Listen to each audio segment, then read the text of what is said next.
The vote yesterday to silence Nashville Democrat Justin Jones has renewed questions about how the Republican supermajority uses its power and whether it's partly responsible for some of the tensions in the House. As part of our continuing revealed investigation of Capitol Hill, News Channel 5 chief investigative reporter Phil Williams took a deep dive into exactly what happened yesterday. And Phil, what'd you find out? As you mentioned, we have previously revealed how the supermajority uses its power sometimes to limit debate in the House. In this case, what we found was certainly less than conclusive evidence that Justin Jones did anything wrong. The Speaker tells me he's just enforcing the rules. His critics say it's an abuse of power. Now in session. It was by all appearances a routine day in the House, certainly as routine as the special session on public safety could get. Then suddenly, Representative Marsh. Call question. Representative Marsh. The gallery erupted into chants of fascists, fascists, fascists, and Democrats staged a walkout after House Republicans voted to silence Nashville Democrat Justin Jones for the rest of the day. Why is it that was ruled out of order?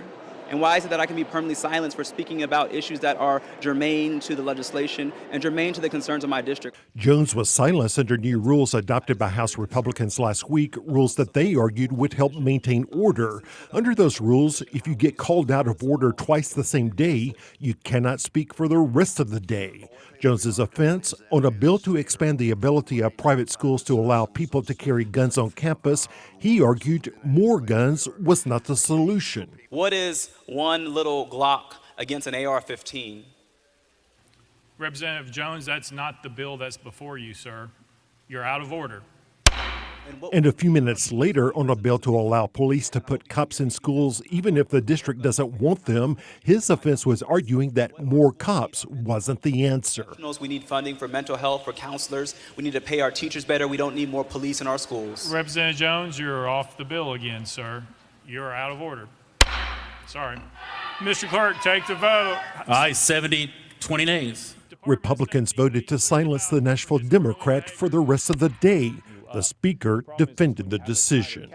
Is you have to stay on the topic of the legislation. It looks like that arguing that we don't need more guns or more police in schools was the reason for him being silenced. It was about what he was saying that was not germane to the bill. It's the voice of democracy getting slaughtered. Larry Woods has coached Democratic politicians at every level of government in the fine art of debate. We showed him Jones's remarks on the guns in private schools bill. What is one little Glock against an AR-15? Representative Jones, that's not the bill that's before you, sir. You're out of order. Was he out of order? No. And with people like State Representative Justin Jones make a measured, calm, studious argument about here's what we ought to be looking at, here's what we ought to be doing, they want him exiled, they want him silenced. And they manipulated the rules to do that. This is legitimate debate in your mind? Of course it is. That SROs have not been shown to reduce instances of mass shootings.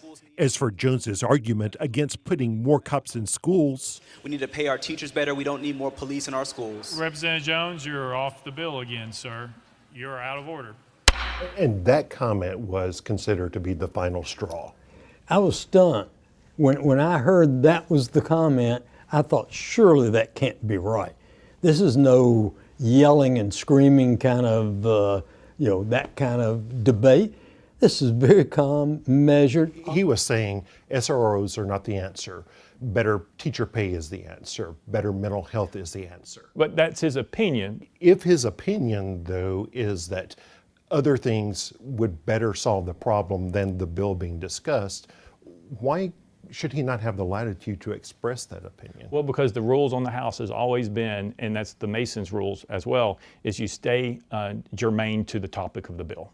Democrats saw a double standard when a Republican went off topic to take a swipe at Jones. Ultimately, will not be believed about anything, no matter how many times any such member gets up. Representative Bolso, stay on the bill. So he tells him, stay on the bill, but he doesn't bang the gavel and rule him out of order. Is that a double standard?